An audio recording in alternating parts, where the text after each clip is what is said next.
Welcome, everybody, to the Tractor Reading Comics Reviews on the Star Wars Underworld Podcast Network. My name is Matthew, and that is Chris. We've got Hello. three books to dive into. First off, Chris, how's it going? Merry Christmas. Almost Happy Yeah, New it's been Year. very good. We're recording at a different time, Yeah. different day. Things are discombobulated, but Yeah. hey, things are fluid as the Force, so we're making Yeah. it work no matter what. But yeah, it's been a long time coming for this darn issue of Dark That's Droids true. 5. What a That's true. journey. Always emotion is the future. Yeah, it's been all right. I mean, I'm on vacation, so whenever I'm going to bed and sleeping in, and like, did I just go to California or something? I don't know. Bit on the jet lag. I just drove 40 minutes, but still jet lag. Anyway, yeah. So yeah, that's right. We got three books to talk about the ending of the Dark Droids, such as it is. We'll get into all that. But yeah, first off, it is Christmas, so let's do that. We'll do the plugs after. So let's kick this off on a happy note. Kick this off on a positive note. Christmas gift show and tell. I'll start off with the first thing I picked up. I went to, this wasn't really a Christmas gift. I went to there's the Toronto Comic Book Show. It was a free, purely comic books. I mean, there were some other things, but I came across this guy. I mean, I have a few of the other ones. This is very track review appropriate. I have a few of the other ones. I have the prequel ones, but I looked at this. I'm like, why don't I have this already? It's Vader. It's concept art. It's pretty sweet. So yeah, just enjoying that. I was this Age of R series, I call it, always being fantastic, and so glad to. Yeah, I mean, this is we've seen the Macquarie-esque sort of concepts for Darth Vader, and so it's great to see it on a comic book. I mean, I got the Qui-Gon, the Obi-Wan, and Padme. Those are all very fascinating. But yeah, picked that up at the show. What else? What did you get, Chris? Oh no, you're definitely muted. Or am I muted? I don't know.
And I was on mute the entire time, so sorry for that.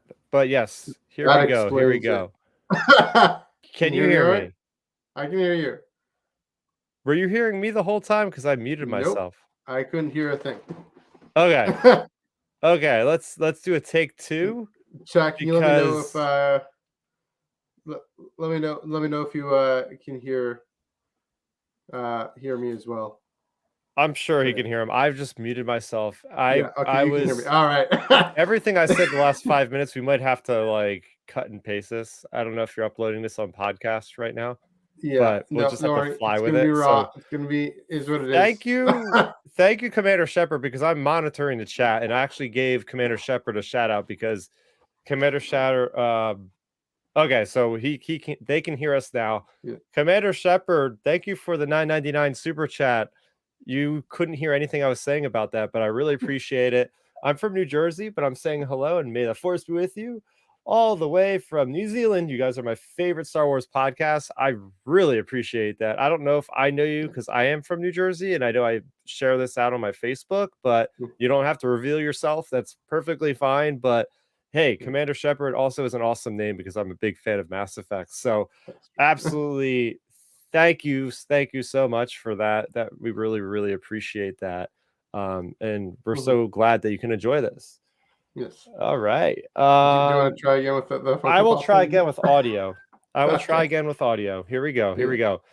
Yes. Book of Boba Fett pop.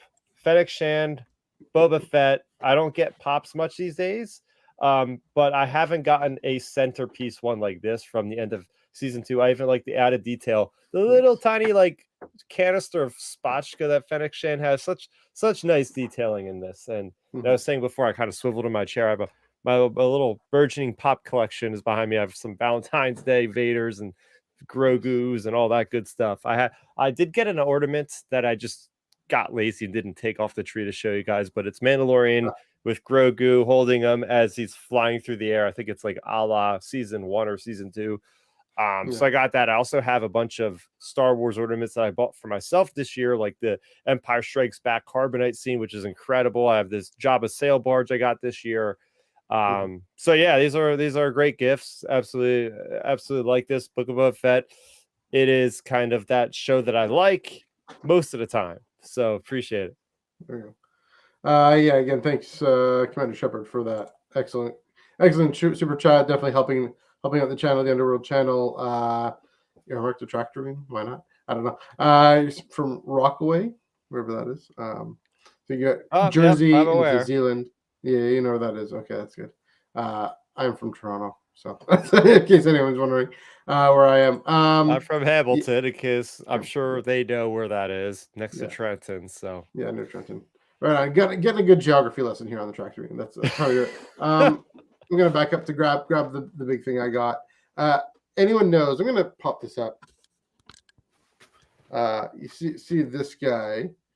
I got this in Anaheim because my favorite Celebration Anaheim 2022. My favorite trooper design of all time is the Phase 2 Coruscant Guard. I love red. I love Phase 2. We got to put them together. So, when this guy came out, see if I can pop this up front. There we go. When this guy came out, that's too close. There we go. Oh, we're cooking here. Yeah, I was like, oh yeah, I want this. This is great. And so yeah, it's definitely a Coruscant Guard LAAT. Yeah. So what in the world? That's made for you specifically. It has a Palpatine minifig, but more importantly, it has the Coruscant Guard and the Commander Fox minifig. More important. That is so made for you. Wow. I love that they made this. Obviously, it's not, 2 foot of real. Because it's Lego. But yeah, I'm definitely looking forward to diving into it because, again, my Coruscant Guard collection. I'm telling you, I don't have a problem. I don't have a Coruscant Guard problem. I may have a bit of a Coruscant Guard problem. There we go. Fun times. You guys are talking about different types of pig. You have no idea what we're talking about. For the viewers pork roll out or there, Taylor ham. I'm guessing that has to do with different ways to cook a pig. I'm assuming. You guys are about to get schooled on the culture of New Jersey. Get ready Hey, for I'll it. take it. So, Geography. here in New Jersey, we have South Jersey, Central Jersey, North Jersey, Okay. and there is a special commodity that's made in New Jersey that you don't find really anywhere else, and even in the country, and it's called either pork roll or Taylor ham. Same thing, just manufactured at different plants, but essentially this is like processed, like Canadian type of bacon type of stuff, Okay. right? It's like a You know, slice Canadian thing. bacon is good. Yeah, so it's similar to Exactly. that. And yeah, you have two different varieties. So it's like the north, or the people in the north always call it Taylor ham. The people Yeah. from like central down call it pork roll. So Yeah. I'm just explaining to Commander Shepard that I'm calling it pork roll and they're calling it Taylor ham. So we Okay. got that divide going because Rockaway is a little bit north of where I am. So it makes sense. Yeah. You're south, right? Like you're I'm a suburb of a technically suburb of central Philly. to more south for the most part. Yeah. Did I just offend the people of Hamilton, New Jersey? Called a suburb of Philly. That's what it looks like on the map to me. I don't know. Hamilton, Oh, Ontario. they're getting back at me now, saying Central Jersey doesn't exist. I seen that coming. We Hamilton, exist. Ontario You look at is the not a sport suburb of teams, Toronto. they It's say a city. Central Division. We exist. Fair enough. Fun times. All right. I mean that's all I got for. Oh no, it's not all I got for Star Wars. 1 second. My parents always know how to get me a good card. So this is a pop up, like it's cardboard. There's like porg on the back, Oh, that is really and clever. then let's see. I can do this here. Here we go. Nope. Hold on. Well, I should get near the mic.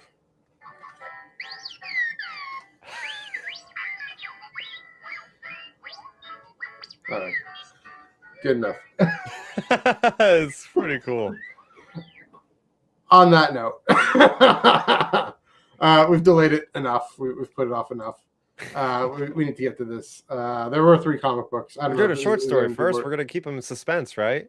No, we could do Dark Droids first. yeah. So okay, so we got 3 comic books to get into because finally the end of Dark Droids crossover event, such as it is. Here we go. So yeah, so I'll read the thing. The description here: Dark Droids number 5, written by Charles Soule, art by Luke Ross, colors by Alex Sinclair, cover by Lino Francis Yu that you just saw, and Romulo Fajardo Jr. I have also got the Rachel Stott variant. This one's cool. This one's yeah, that's sweet. I got a Vader. Not that Vader plays much of a role in this issue, but yeah, it's yeah. Anyway, I'll dive into it.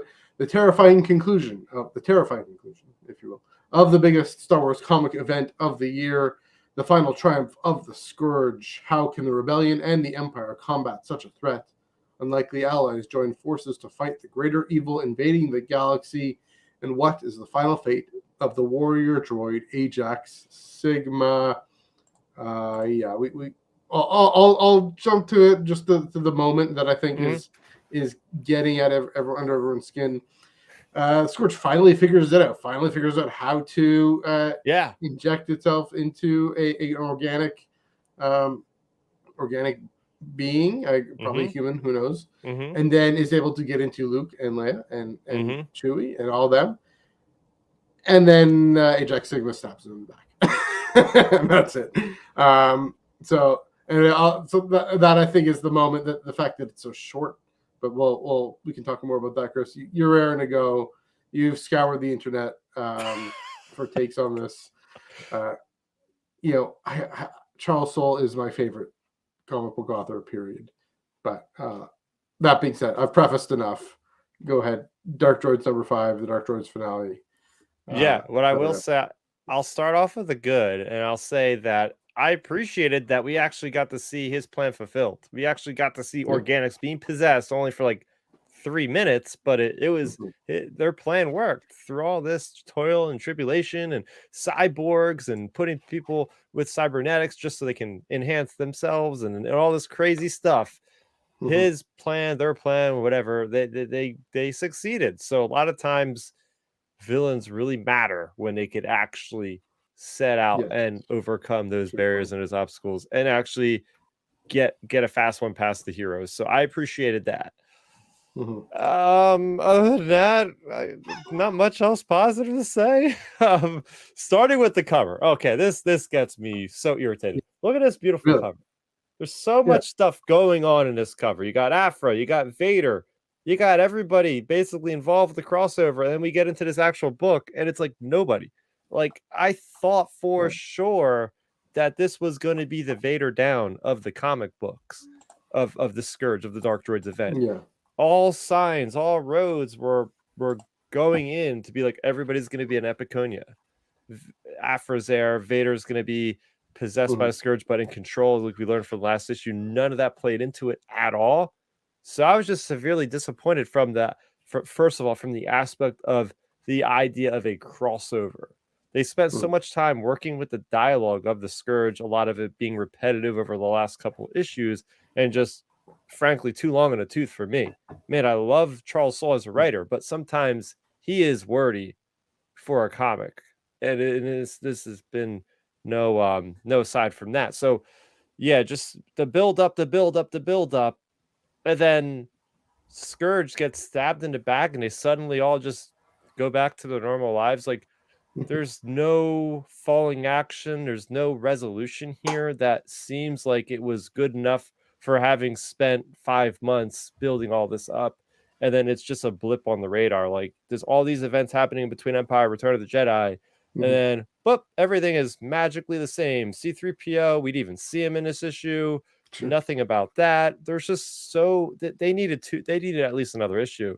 It really felt rushed. I think at the end of the day, my big complaint is this felt really rushed. At least make it a double issue size or an issue and a half even. Just need a couple more pages because it just seems like there was no build up or any hint that just killing one version of the Scourge would just end it all. It just seems so abrupt and such an easy way out, if you ask me. We had all these options that were really creative with Afra hacking them and slicing them to be able to be different, with R2-D2 using a pod racer and the electricity to suddenly jolt BT into being his normal self, with the bounty hunters and with Afra getting Magnetolvin back. Like there is a lot of really creative ways of doing this, and then it just relegated to just a manifestation of the Scourge getting cut in half, and then everything just magically goes back to the plan. And there's no look at what is going on with the droids now. Like, hey, everybody can just magically trust the droids all of a sudden. They're back to normal. Everything is good. It just seems like it was rushed, and I don't want to keep repeating myself, but that's the biggest gripe I had. Was it just felt so much buildup. The buildup was so good. We kept talking about this is the best crossover, and I feel like he just dropped the ball at the end. Charles Soule just dropped the ball at the end there. Yeah, I mean, there's a number of things I think going on. First of all, I'll say one of the reasons why this fell short, and why we're feeling so deflated about it. First of all, I'll say as a comic book, as a single issue, number 5, Dark Droids number 5, it was fine. As a story on its own, it doesn't exist on its own. It's the finale, right? As a thing to happen, as that's the way the villain gets defeated. It's kind of a very Star Wars thing to happen, right? I mean, Return of the Jedi, Palpatine at the very end gets chucked over the ledge, even at his height. Palpatine in Episode 9, he gets pushed against, and then Ben Solo doesn't have time to really redeem himself either. So it seems it seems kind of fitting in that whole lane of things. And so that's why I was like, okay, it's fine. For the thing that gets me the most is, the idea of a droid infesting an organic mind. I mean, you could ask if that's even Star Wars enough, if that's a concept that's authentic to Star Wars. But if it is, then if it isn't, then why was it allowed to start off with in the first place? Or why did he succeed at all? It could be that, there should be some reason why, say, the Force stops that from happening, or some other, I don't know, story reason why we're more than just this crude matter, as Yoda says. And so Yeah. that's the thing. A droid is a crude matter. I mean, not entirely. That's the thing with Ajax and the visioned. Yeah. That they're able to go beyond that, but the Scourge seems to be very much trying to reduce everything to crude matter, and so it shouldn't have succeeded. If it does, the implications of that are massive. Are not just one issue, not just 5 issues. Like, give me a whole run exploring that. Give me like a whole Dr. Aphra #1 2024 and the implications of all of that, and maybe even the ancient history of that, if you can dig something up. It needed time. It needed lots of time, and we got no time at all. And and no hint, no idea that they're actually going to go back and revisit that. They can, but there's no sense that they might actually pick this up later. There's the theory. I have a theory that they might, only because the implications of that are so huge and so big. So, there's that. Yeah, it could have. I mean, you suggested a double issue. And we'll get to this. We'll get to ongoing #41. They probably should have combined Dark Droids 5 and ongoing #41. And guess what? It's written by the same guy. He knows how to write longer stories well. Get Luke Ross to do the art for the whole thing. I don't know. Or who knows what, or at least combine the story that we see in ongoing #41. Bring in an Aphra story, bring in the Bounty Hunters #41 story, but still have Charles write it. That's fine. And then have Ethan Sachs, of course, what we'll see #42 as Bounty Hunters 42 as the epilogue to that.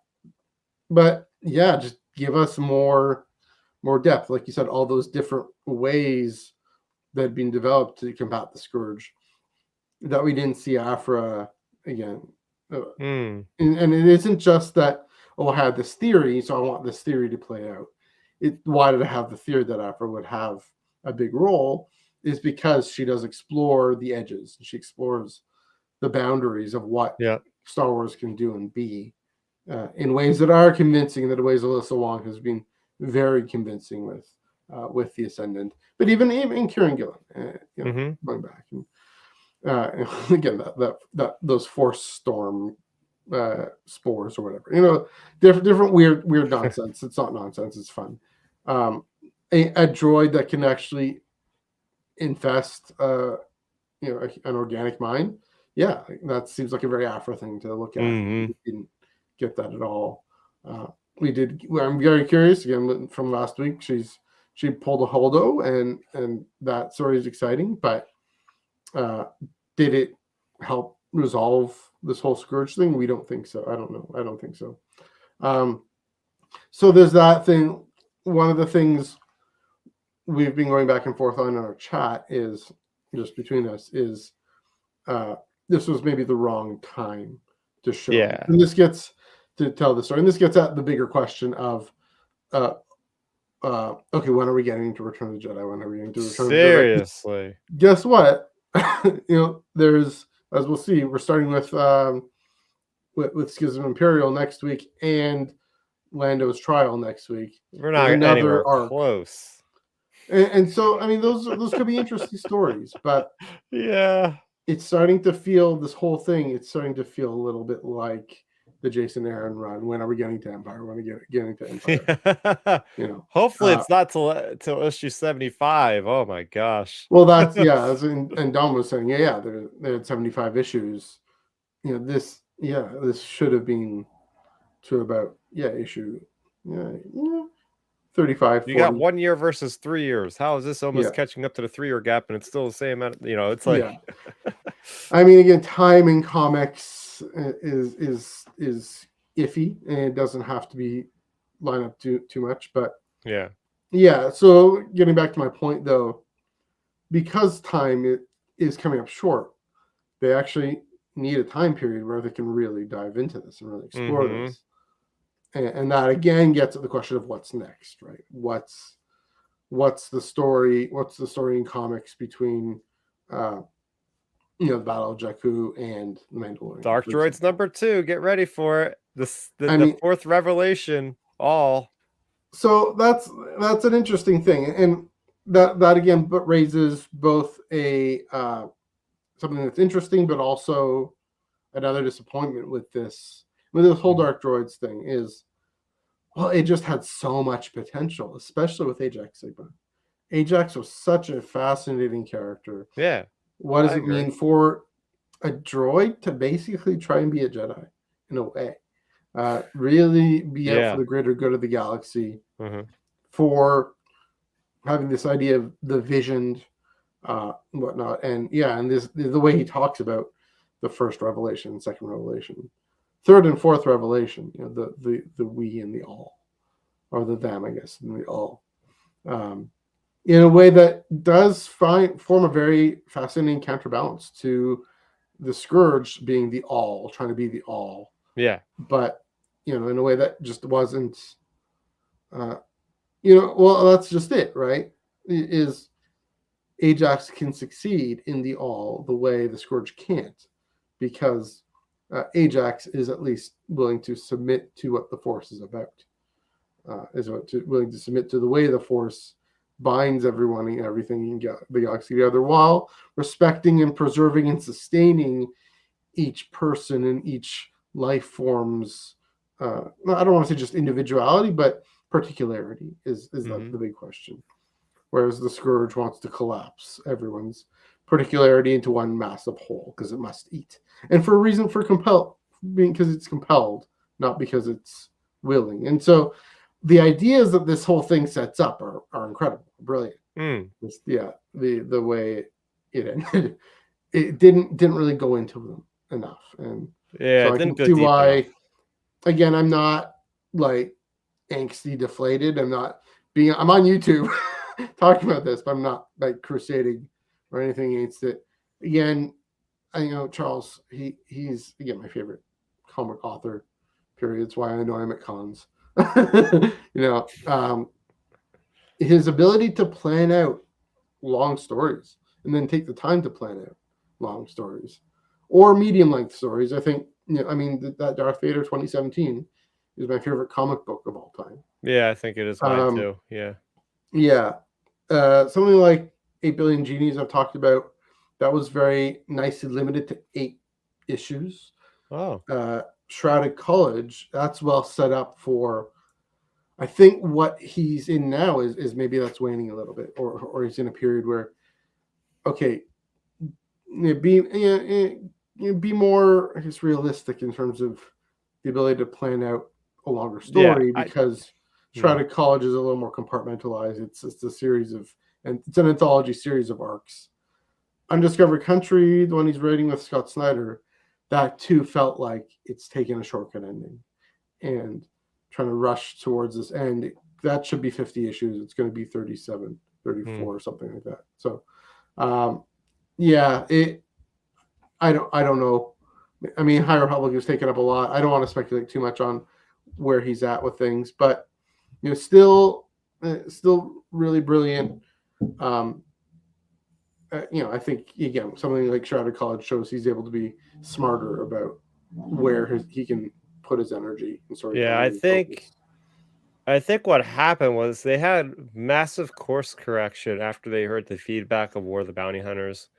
Because one of the fun things about War of the Bounty Hunters was how much interconnected those stories were compared to this. Yeah. And like those characters, they went back and forth, different vantage points, different perspectives on Jakara with the Crimson Fleet and all that stuff. And then I feel like they got just a lot of feedback of, oh, these stories in their own runs aren't separate enough, aren't pushing enough of their own narrative. Maybe we should course correct. And they went the complete 180 to the point where this main run almost has no characters from any of the other 4 or 5 runs going on. It's basically just the Scourge. And that kind of leaves out the fun of having a crossover, of having Vader fighting back to back with Dr. Aphra, and then Violent Valence fighting side by side with Luke Skywalker. some really fun moments that could have been had, because all these characters were literally at the same planet at some point, but some of them said, oh, we're leaving 30 minutes early before crap goes down, essentially. Yeah. And then it's just like, you were so close of pulling something off so epic, and then it just falls through. And it just almost feels to me that, I don't know whose mandate it was, or somebody, if it was Marvel, if it was Lucasfilm, saying, oh, we need you guys to buy up like 5 months worth of time in the comics so you can get your Return of the Jedi story together or something. I don't know, but it just seems like, I hope, my biggest fear is we're going to go forward and none of this stuff is going to really matter that much, and it's going to be like, oh, remember the droids attacking? Yeah, that lasted for all of 2 days. Like, it's not going to really be much of an issue. And that's my biggest thing, is there's no lasting repercussions, it seems like to me. And we got to read the first issues of all these stories, and maybe there will be references to it, but I was expecting something, at least a character death, right? At one point we were like, oh, Bob and Balance could die, Tolvin, Magna Tolvin could die, Lobot I knew was surviving no matter what, but there was some serious potential of having some tragedy in a story where the stakes were so high, and I feel like that was a little cheapened, where it was like, okay, we literally got out of this huge conflict where everybody was going to be turned into a droid, and everybody got out of it unscathed. So that to me felt a little bit anticlimactic, I guess. Yeah, unscathed very quickly, right? I mean, the problem, with the films being the films, we can't. They have to be where they are in those stories. That's the purpose of these comics, though, is to bring us to those points. I will say, in terms of, that's an interesting thought about how it got the note about don't being as interconnected. I mean, we know that's been a bit of a critique about High Republic, although that's what we love about High Republic. Yeah, I love that. Is how interconnected they are. I'll grant you that for Hidden Empire for sure. For the second half, the second part of this Dark Droids crossover, the first half of that's again the thing about this whole event. I'd be saying on Tractor Room here, it really nailed perfectly the need to have, for these different runs, have their own integrity while also being so well connected to the rest of the, with the exception of D Squad, but that's fine. I was okay with D Squad not having its own thing. It was a bit of a side thing that didn't end up impacting the final story. So I'm curious to see. I mean, another thing to say again is the release order. That kind of gunked up the works. I'm curious to see if I'm curious to if someone's reading experience is a little different here. I'll comment on Joel's point here. Yeah, connections don't mean good stories. That's true, and I know that. I think the thing about a crossover is to nail the both end of it and to say a good story overall and a good stories individually. And so it's this one had the potential. I mean, but that's the thing. War of the Bounty Hunters I thought was great for that. I don't know what people were thinking, but maybe people were dropping off the sales, and so Marvel, it's like, oh no, the sales aren't doing as well. Who knows what? Anyway, go ahead. Yeah, but it's, when you look at all the series, Darth Vader, Dr. Aphra, Bounty Hunters, D Squad, Star Wars, when you look at them and compartmentalize them within this big crossover 5-6 month event, I don't know if any of those stories in the end actually impacted the way that story concluded at all. That's the problem. It was all just Ajax Sigma at one moment, just using a sword and just saying bye to the guy, and then everybody just magically is like, oh, we're awake, we're fine now. Yeah. So it'd be interesting to see what happened here. I think I'm more excited than ever about the future of Darth Vader and Star Wars now, because now they don't have an event to worry about.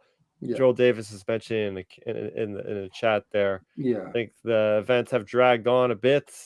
There's 3 events back to back. Yeah, that's something that I was surprised by, honestly. Yeah. It can be overwhelming, especially people that want to get the full story. They have to buy all these different comics, and it just automatically gets people a little bit disgruntled as it is. But I'm very excited to see now that there's no more tracks that they have to fit into with these stories. Okay, let's see what Charles Soule does to finish up his Star Wars run. Let's see what Greg Pak's master plan is with Vader, and let's finish this now. Yeah, it really. I mean, what's nice again with the ongoing is you can tell a Lando story, and it's great.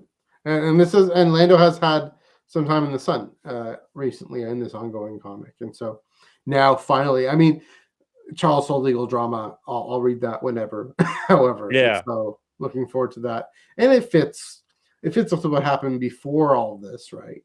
He stole the talkie. I have something to mention, and I guess we could probably just go right into Star Wars 41 at this point. Yeah. Maybe. Do you have any more to say about Dark Droids number 5? No, the only reason why I say this is because my thoughts also, I guess, sort of carry into that issue and Bounty Hunters.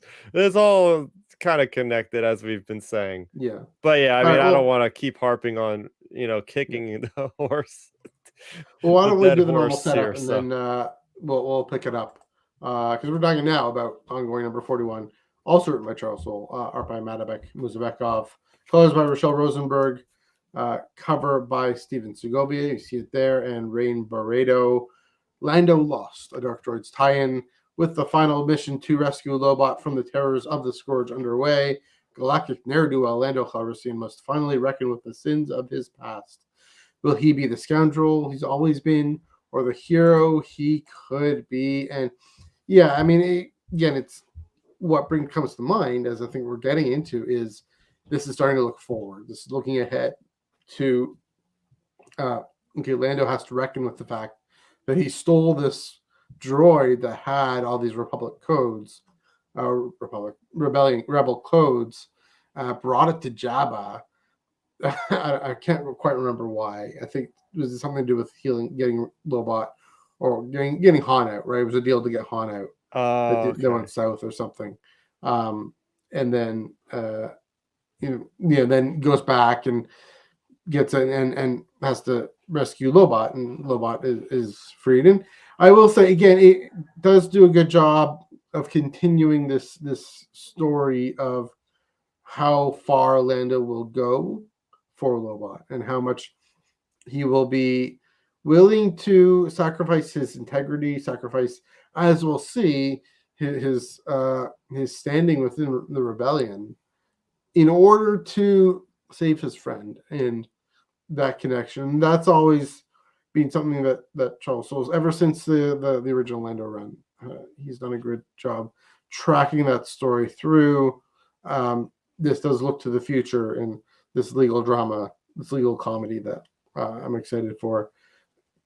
Keep going. Go ahead. What were your thoughts on this one? Yeah, I was thinking about, in an absolute time of crisis, can they really afford to put somebody in high rank in prison at this point? I mean, I guess that's not the best question, because I mean, there's a whole section of the government with the military that has court-martial people and all that sort of thing. But it just feels like the rebels, do they really want to go through with this at this point? The damage is done at this point. Just continue onward. This guy is a hero of the rebellion. He went to Coruscant, blew up half of the Palpatine statue, and then got out of there. Everybody looks at him as a hero now because of that.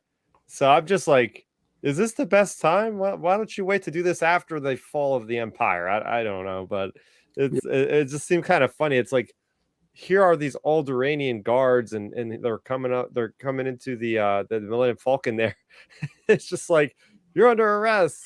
Really now? Yeah. My thought is what Joel was saying here.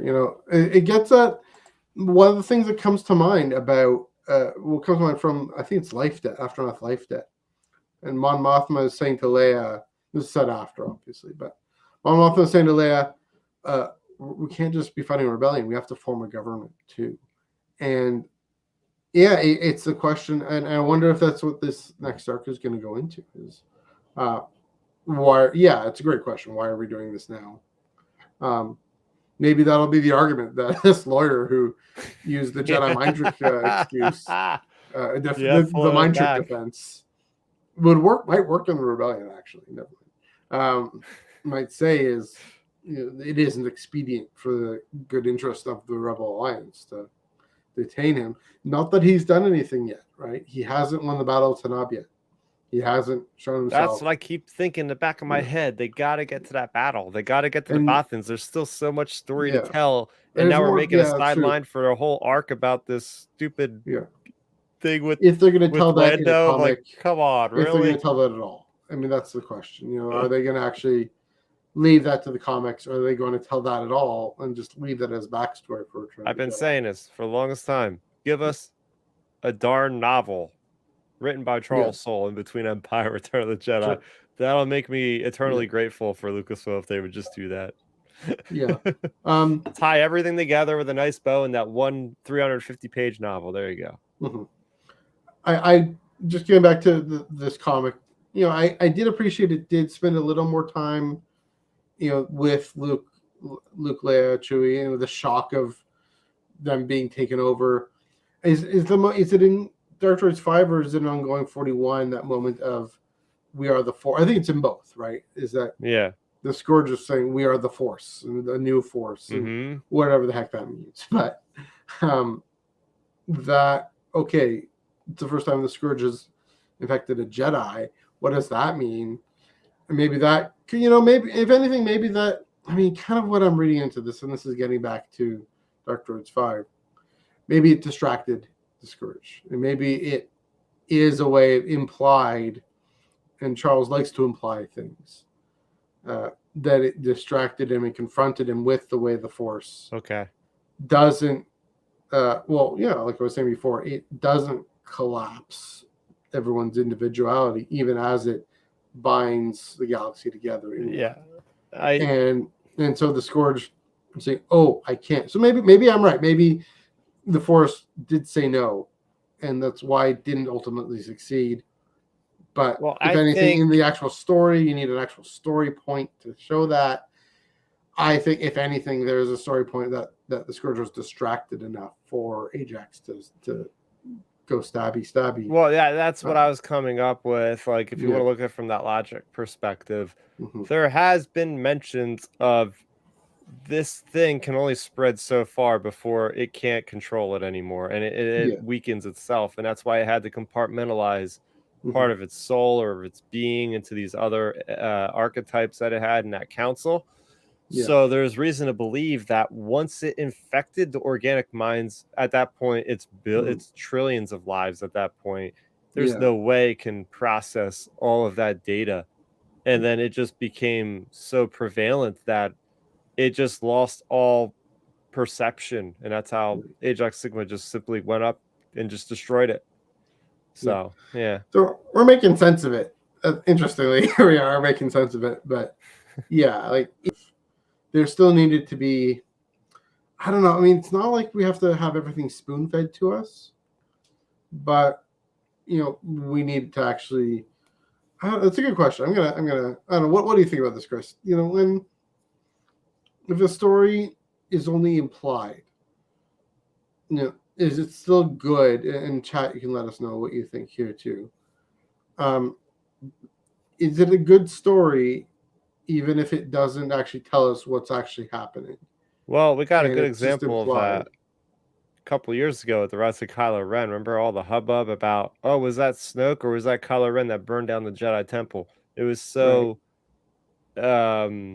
what's the word? Something Mystery. With an A. Ambiguous, right? Like you don't really know who did it, and that was a big point that should have been more clear, because that could really change the trajectory of a character from a movie if you would have been more clear on explaining who exactly did that at that moment. Also, Charles' soul story. He likes to be. I mean, the best example of Charles being ambiguous is the "I am your father" in the Vader 25. That was the best example. But it isn't that ambiguous. We know it's a vision, and Anakin Vader grappling with his father figures. it's clear what's going on there. Here, just it wasn't so clear. So, yeah. All right. Looking forward to I am looking forward to the next arc again. Charles. Joel, you want to highlight the last comment that Joel just put in there? Yeah.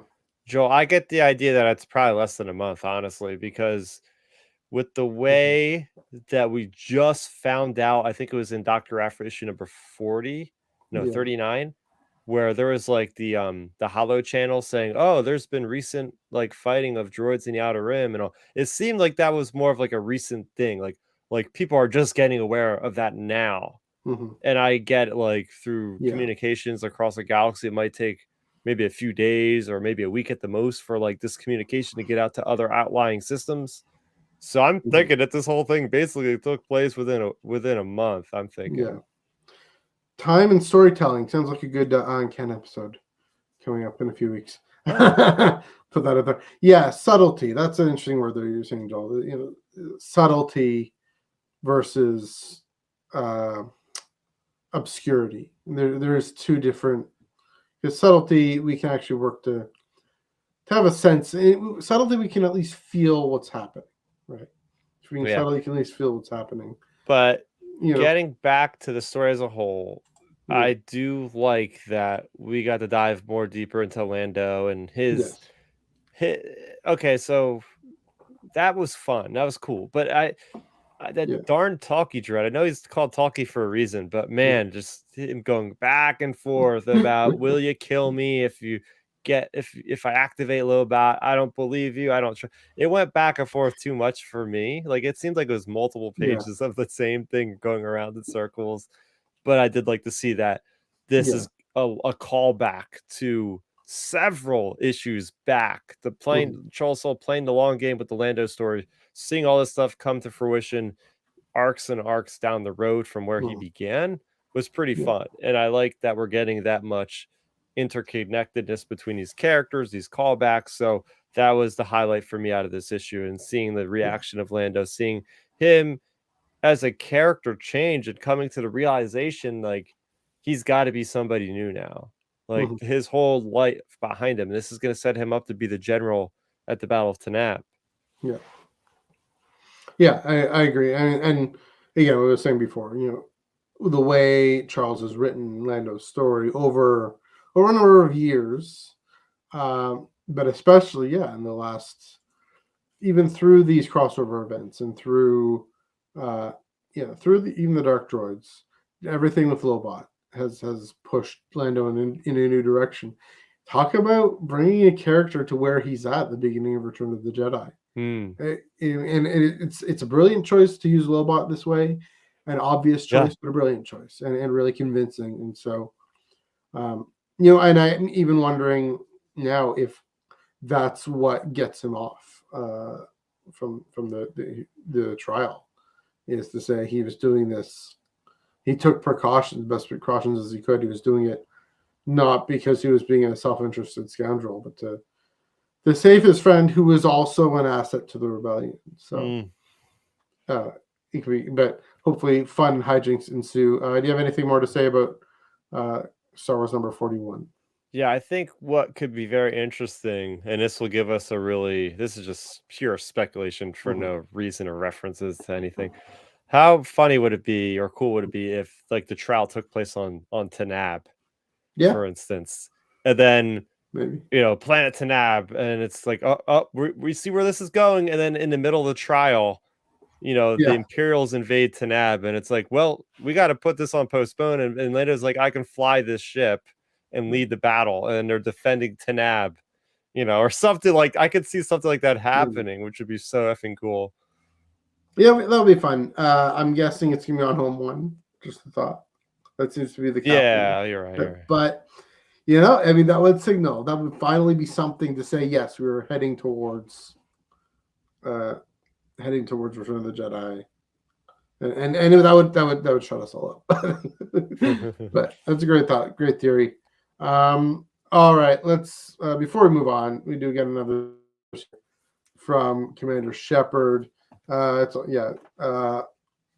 would be your dream Star Wars what if Star Wars story first of all, I'll say this. So Marvel's What If ... question mark. Pretty decent series. Season 1 was better. I'm only partway through season 2. A great I hard story. disagree with that. All right, season Oh, 2 yeah, is okay. better I than mean, I that. think it appeals to the things we like differently. I think is what it is. But yeah. Anyway, to say an interesting story with Ego and another super being who wants to consume everything, and we see how well it can be defeated, both in Guardians 2 and in Guardians 2 and in this What If Yep. series. The Star Wars version of What If, and people throw this out, and I'm not saying Commander Shepard you're doing this, but it was like, let's have a Star Wars What If. There is a branding title for it. There's a title for it. It's called Infinities, and I really would love to see that come back. I would love that. I would love that more than Visions. Visions is great, Yeah. but it's kind of disorienting and it's off to the side. Infinities would be the real What If. And so what if Qui-Gon never died? Yeah, I mean, This is crazy. Yeah, I don't know if Commander Shepard mm-hmm. is following the same Facebook groups I am, but literally yesterday I seen a What If image of Qui-Gon Jinn with a little bit of gray hair around the ears, with armor, surrounded by clone troopers, like his own clone regiment. This was yesterday, and he's asking this question now. It's like, I feel like he probably seen that image that's floating around. Have you seen that? No, I haven't seen that one. That's amazing. I almost wonder if the Clone Wars wouldn't have happened.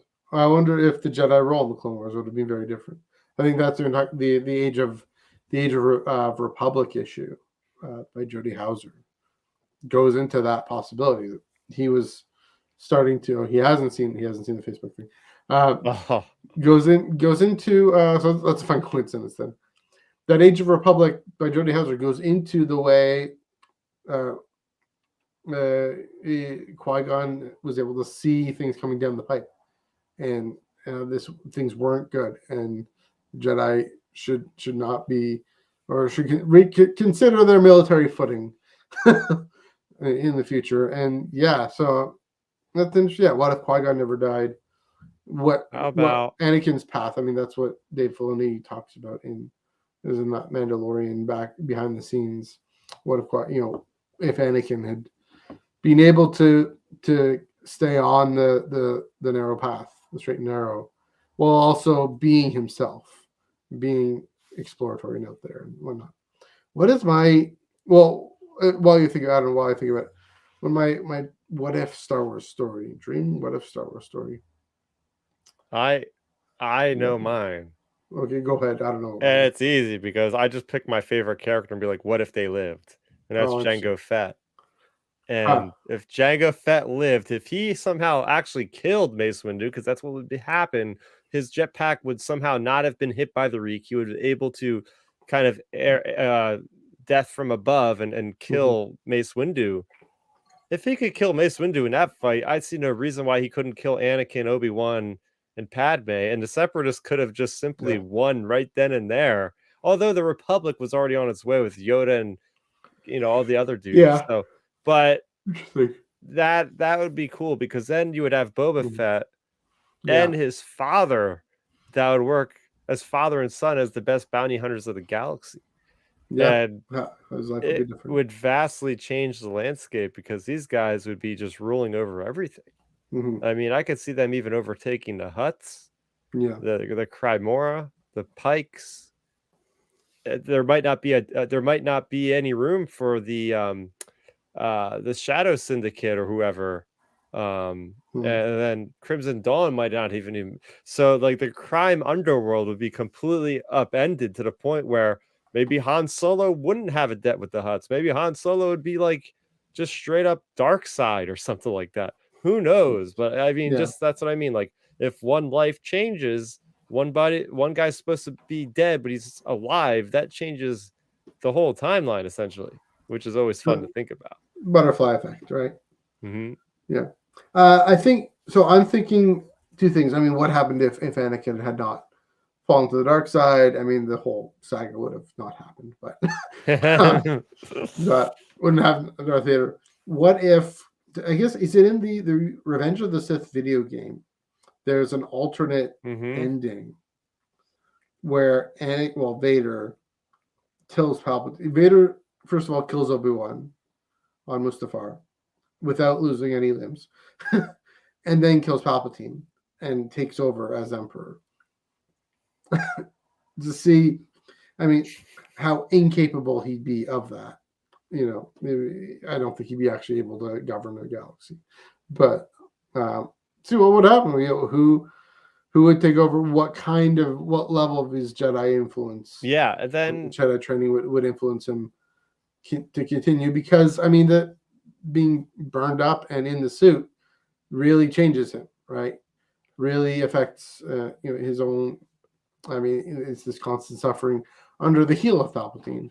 What if he's able to emerge from that? Yeah. And then Joel Davis read my mind. So if Anakin survived without being wounded, he became Emperor, I think he would manipulate Padme to eventually just turning to the dark side. And this is another fan image I've seen in the last week or two of kind of like an Empress Padme Amidala. Yeah. And just how that would shape her politics and everything that would be going around the galaxy at that time. She would be the one with politics. Anakin would be the iron fist, essentially. So it might actually work, because one person is not a true ruler, because they need the other person to help rule. Yada yada Padme yada. Can govern the galaxy. That's true. Although I think Mon Mothma would get to her eventually. I think she'd be the seed of Anakin's demise, as opposed to Luke or Anakin being the seed of Palpatine's demise. But yeah, great question. Either it is a comic called Infinities. Be interesting to have a prequel version of that. Why not? So it's comics adjacent. That works. Fair enough. Star Wars. All right. We got one more comic to go through. Bounty Hunters number 41. Finally getting to this again. These Bounty Hunters ongoing came out like 4 weeks ago. Bounty Hunters came out 3 weeks ago, whatever. This was written by Ethan Sachs, art by David Tinto. Ethan Sachs, of course, writing. Plenty Bounty Hunters. The last time we're gonna see that banner, so cherish that moment. Number 42. There's one more. Oh, the last time we're gonna see the Dark Droids banner. Yeah. Yeah. Okay. Fair enough. Ethan Sachs, of course, writing the Jango Fett comic, by the way. So there's a segue. There's the segue I had in mind. Written by Ethan Sachs, art by David Hinto, colors by Arif Prianto, cover by Bjorn Barons. Fate Worse Than Death, a Dark Droids tie-in. Tonga and Zuckuss have been betrayed and captured. A mind-wiped Valance has terrifying plans for his former crewmates, but one last hope for salvation may come from the unlikeliest of allies. I did enjoy this one, I'll say. It's kind of hard to talk about these, but I did enjoy this one. It was always a question: how is Tonga going to have to kill Valance, or is she going to have to find a way to save him? I'm blanking on her name, but she's the hero of this comic book right now, coming in with having taken from under the Empire's nose Hayden, Jala. Yeah, Hayden. the taking the USB drive with old Valance's memories. Yeah. Before they fell in love, before they connected, and is still willing to say, "I'm going to save your life, even if it means you don't remember me." You don't remember that time. What a sacrifice! It does. And so, that was well done. Not too much connected to Dark Droids, except the implications of Dark Droids on Valance, and the implications of the Scourge on Valance, and how to save him, at least, or recover him. Both Tonga and Valance being these equal protagonists, equal focused main characters of this book, which we didn't expect it to be that balanced and that well equalized, but credit to Ethan Sachs for doing that. And again, we're into the epilogue, I guess, next month, number 42, coming to a close. What did you think of Bounty Hunters number 41? Oh, I really enjoyed it. I feel like Alyssa Wong might have passed some of this to Ethan, saying, "Oh, just have this really fun, crazy moment where you're gonna have a bunch of Tuca cats running with thermal detonators to save the day with Tonga and Lasha Right. and Vakora." So Mhm. Vakora has had one hell of a character arc. I Yeah. think what has happened with this book is you're getting Ethan Sachs has done such a great job of dealing with a book with brand new original characters. Yeah. I mean, Zuckuss is an original trilogy, so it's 4LOM, but these other Mhm. characters really shine. To see where General Vakora and Unbroken Clan, leader of that, being a hard ass, being just like this character that was such a jerk, so Mhm. hard skinned. Like she just seemed like there was nothing redeemable about her. And then ever since she killed that Nexu pet of Lasha, it has kind of affected her to the point where she's like this animal lover. Like you think of her like the cat lady, essentially, crazy cat lady.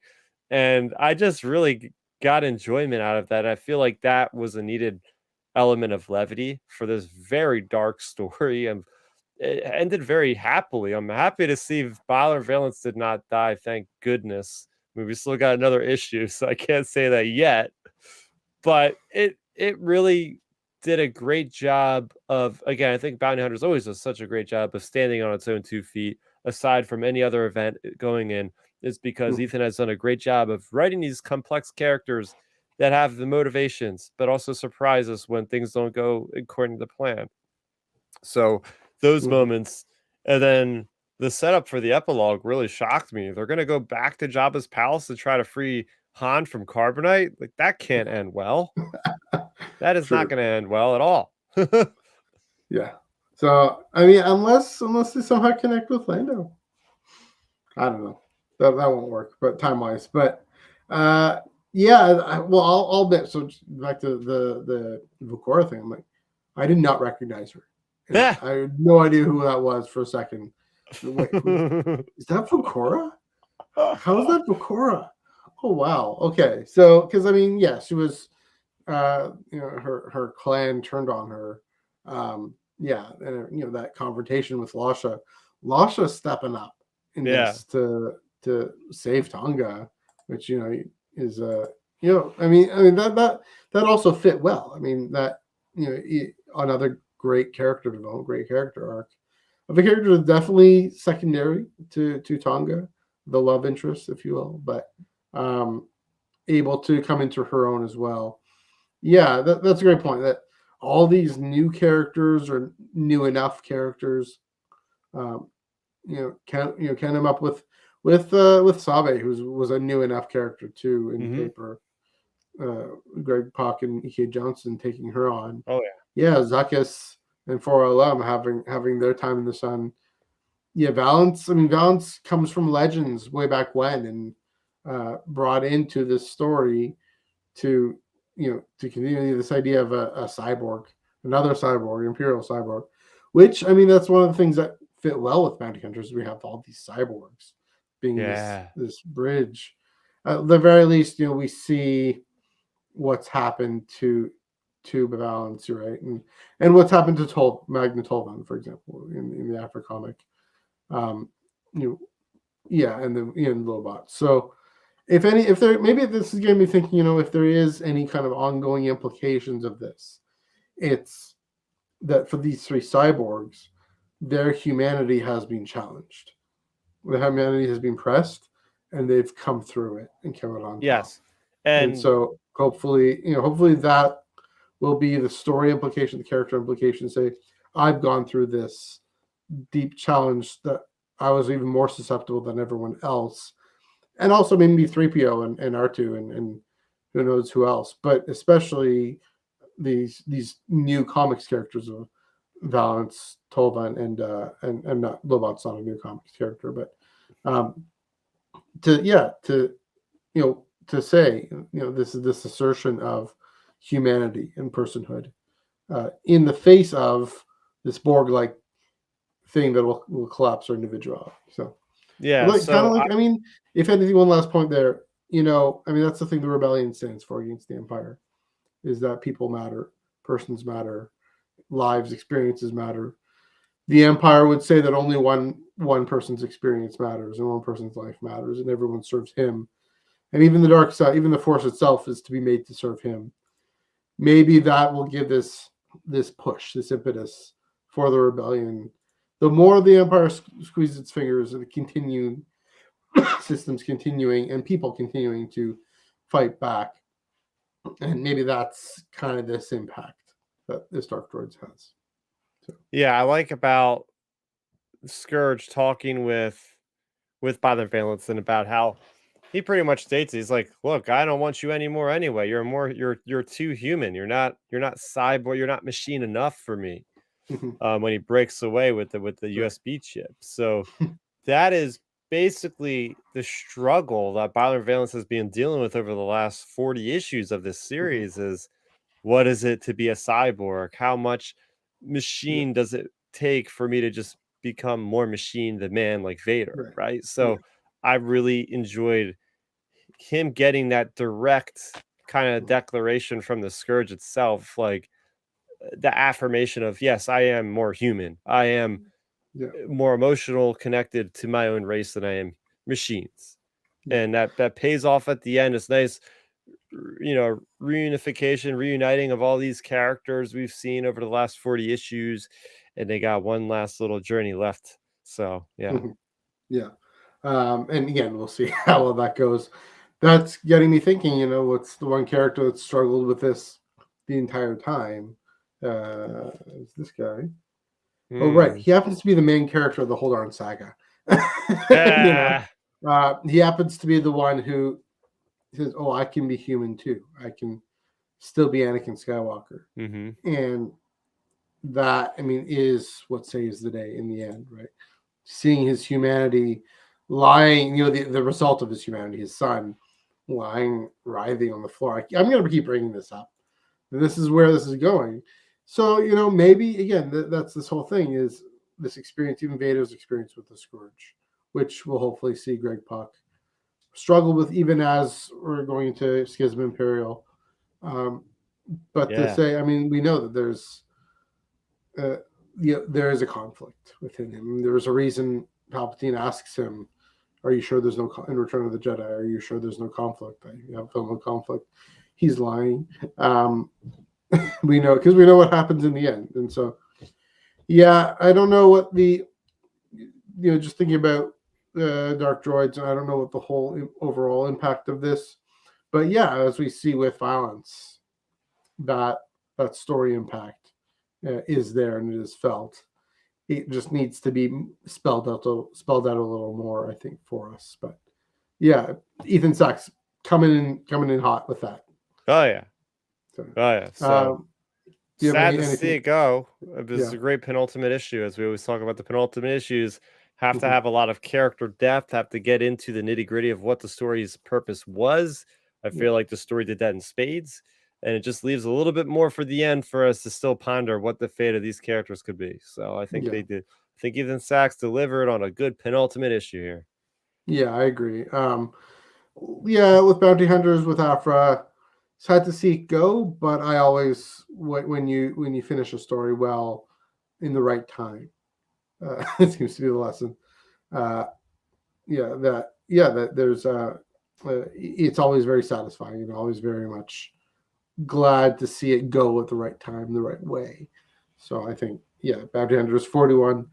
I wonder if Ethan Sachs, how much he was able to plan this one out and say with Charles and say, this is where I want to take these characters and with the story group and whatnot. At the end. So regardless of what the threat was to Valance's humanity, that's gonna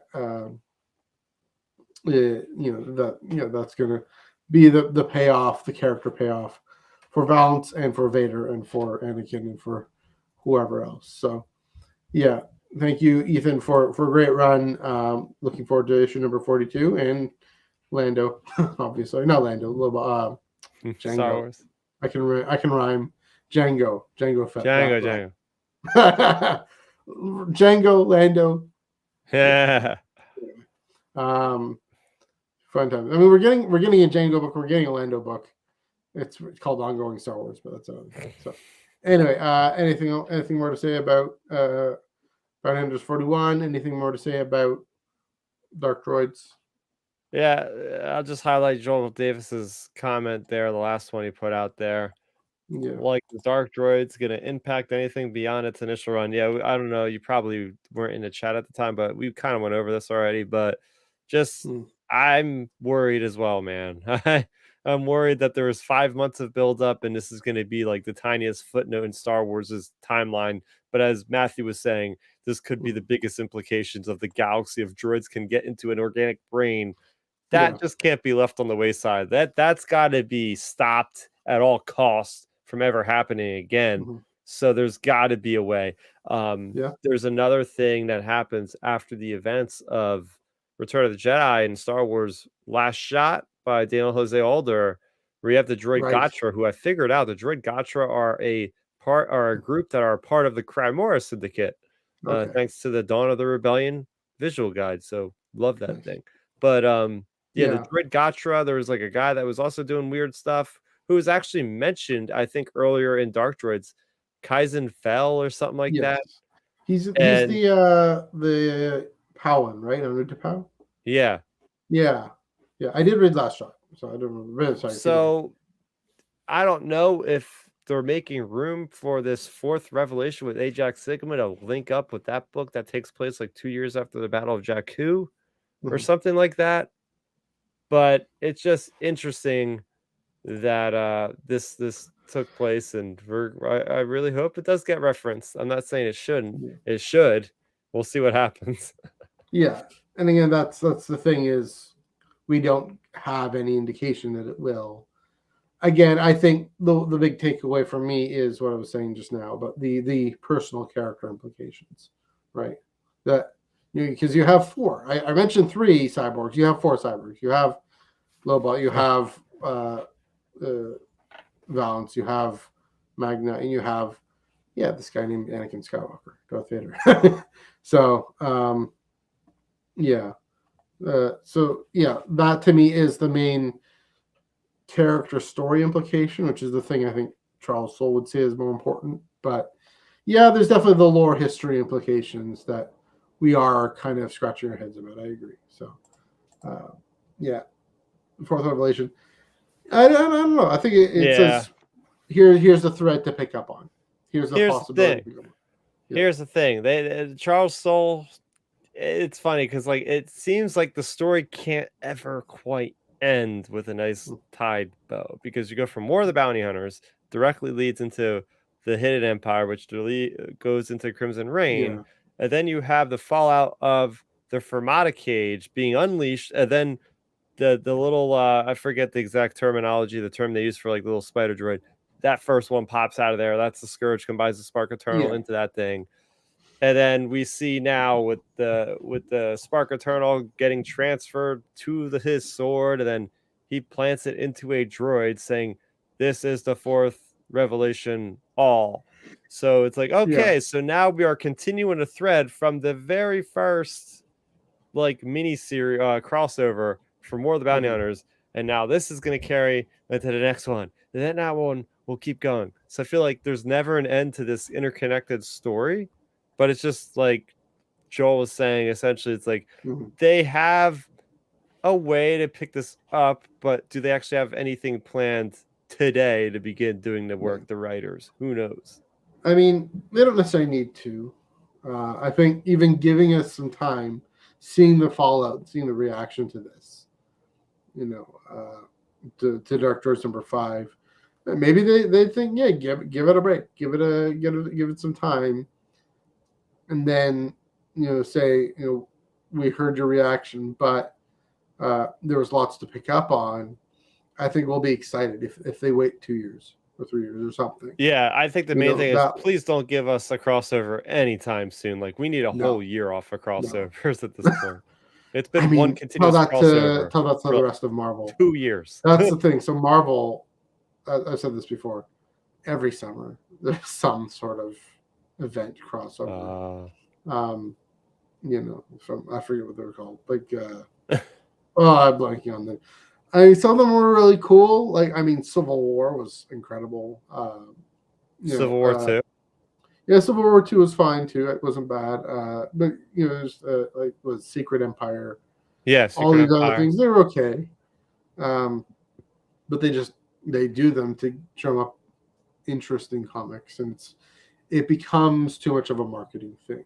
Mm-hmm. Again, Dark Droids at its best, I think War of the Bounty Hunters and Crimson Reign, all of them did a great job of telling an interconnected story while having these individual runs have their integrity.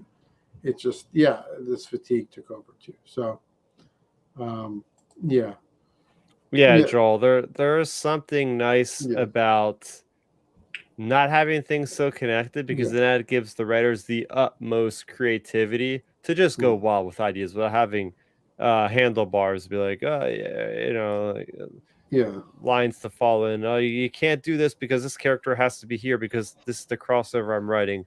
They can't be over there. They got it. So I'm ready for a year or two of just nothing interconnected to see where the stories go. Because, for instance, one of the best examples of that this year of 2023 was Delilah S. Dawson's The Inquisitor Rise of the Red Blade, a book that wasn't connected to any marketing push. It wasn't supporting a movie, a TV series. It was simply Delilah S. Dawson had this great idea to write a book, and Lucasfilm okayed it. And she dealt with characters that were all original characters, like 90% of them were. So she simply was able to write a riveting story because it wasn't connected to anything else. She could go wild with the ideas within reason of the Star Wars galaxy. And that is something I really want to see more of. We do want to see. We want to see more of that. I think we're going to get that with Mace Windu. We're going to get that with Jango. With the ongoing with Vader, we want the other direction. We want to tie in completely to this film that will have come out 41 years ago. Again, not because we mind the stories, but we're just getting like, okay, can we pick it up now? A little bit. It's a little bit of that. I agree. And to have both. I'm glad we got this crossovers. I am, but it's time to get these characters to where they need to be. And it's just in our minds, and then to do something new, right? Let's go back to Phantom Menace at 25 and Star Wars #1 2024 2025. Just Joel Davis is a great idea. He is saying a lot of wise words there in our chat. You can join us, by the way, in a chat every Wednesday, Comic Book Day. I still wish that Joel was saved for the end of the Vader run. Yeah, that would have been perfect, because that moment is when he becomes subservient to the Emperor again. So I could see, because you pick up with Return of the Jedi, and he is so subservient, so submissive to Palpatine, and it was because he had just discovered that Palpatine has this massive military, and Palpatine has the ultimate power, and it could put him in his place. Of course, he's going to be submissive at that point. And now he's rising up against the Emperor again, and he's going to have to get cast down again for that to happen somehow. Is he? Well, I think that's what Schism Imperial is about. But is he that submissive? That's the thing. Or is he biding his time? Does he already have this conflict in him? That's to my mind. I don't know. Maybe we'll see. We'll see where the comics go with this. I don't. Maybe we don't need an answer to that, because that's an interpretation of Return of the Jedi that maybe we disagree on. But in a way, the Death Star itself is this, important. This army, this important, powerful force. I just started reading. By the way, Return of the Jedi from a certain point of view. Ooh, and you got to the Moff Jar Jar story. Yeah, so the Jar Jar story. I just read that. How cool is that? Yeah, like a few hours ago, and just the way Jar Jar's a tool of Vader, Vader's a tool of Palpatine. I'm tempted to jump all the way to the Greg Pak, or not the Greg Pak, the Mike Chen story, Brotherhood, but I won't do that. I'll hold off. But I guess it's the question of, is he submissive or is he biding his time? Is something shifts that he meets Luke? Maybe that's what it is. I mean, that's what needs to happen. But where is he? I guess where is he at the beginning of Return of the Jedi? And how do these comics get him there? Maybe that's what Schism Imperial is about. So I don't know. Do you have anything more to say about these last 3 comics? I think I've said enough. I think I've said my Right? piece. I'm sure we'll revisit Dark Droids, even if the comics don't ever reference, even if the books or the series don't reference. I'm sure we'll mention it here on Tractor Beam at some point in our future. We'll read into it. We'll read between the panels there. Before we get to play, speaking of which, releasing next week, Schism Imperial. We're starting right off in Schism Imperial Theater number 42, and the final issue of Shadows of Starlight's 4-part run coming to us. Markian on the cover there. Always love talking about High Republic right here on the Tractor Beam. Right here on the Tractor Beam, High Republic. More back to Dark Droid. Yeah, that's something we can talk about, Joel, on Monday. By the way, dude, the thing just ended. Yeah. I mean, it ended this week. You can't really say that too much right now. We got to give it like 6 months, right? Sure. Yeah, let's see. Yeah, we'll see. I mean, maybe they have things in store. Maybe they have things planned. It's clearly something Charles Soule, he always wants to revisit the things he's laid down. Yeah, to pick those back up. So see when he can, how well he does. He has. This is what I was saying. He's so great at planning out ongoing stories and interconnected stories and complex stories when he has the time to do it. Both in terms of his other commitments, but also, I mean, maybe he has a note that coming up right against Return of the Jedi, that he that he couldn't take time to explore this now. I think he definitely wants to. I suspect he wants to pick it up in the future. I'm sure someone at a con will ask him that.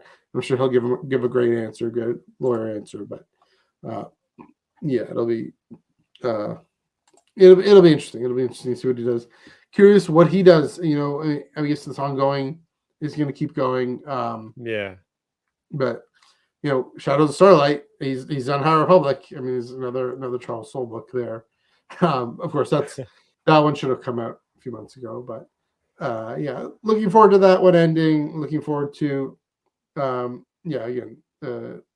this new arc, independent of everything going on with Greg Fox Vader. That should be good. Check out your local comic book shop for that. Check it on Comixology Kindle for the digital if that's your speed. Definitely. We recommend at the Tractor. We recommend go to the comic book shop, support local, all that. Chris, where can they find you on the internet?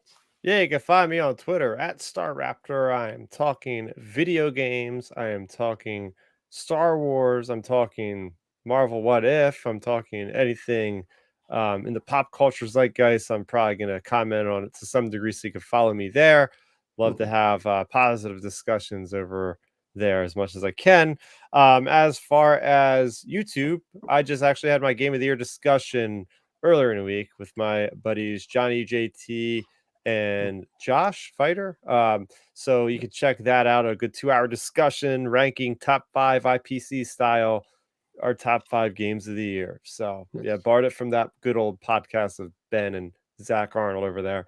You can follow me there. I have some really cool stuff planned for the new year. I'm not ready to reveal, actually a couple big things I'm not ready to reveal yet, so stay tuned for that coming down the pipe. But follow me on youtube.com/Starrapter for the latest in my video content.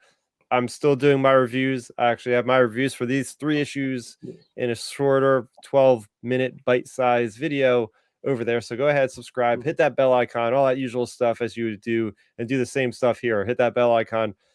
Thanks to everybody that listened, everybody chatted. Joel, we had some really nice contributors here in the chat, and we really hope you guys can be part of our positive Star Wars community. We'll be going live again next Wednesday at 9 p.m. Eastern. We're a little bit crazier this week, but we did nonetheless enjoy getting a Friday night slot. It was always fun too. Yeah. Why not take a holiday, get holiday mulligan, and do it a different time. Yeah, and Chris, thanks again for chiming in, for joining this. Doing this awesome podcast. I look forward to it every week. It was a great discussion tonight. speaking of podcasts, speaking of in the chat, that guy Joel Davis, he and I and my buddy Dominic Jones, we're talking about this guy right here, George Wayne's Higher Darkness. The home on the Iron Cannon podcast is the home for the High Republic on the Underworld Network. Obviously, we talk about High Republic everywhere else, but yeah, looking forward to that. Right here on the Underworld YouTube channel, 5:30 p.m. Pacific, 8:30 p.m. Eastern, Monday. And then, of course, we'll be back. Chris and I will be back for the Tractor Beam on Wednesday at 9 p.m. Eastern, 6 p.m. Pacific. Enjoying the 9 p.m. slot. So I have no idea what that is. That is okay. All right, yeah. And but thanks for everyone for chiming in the chat. Yeah, it's been fun.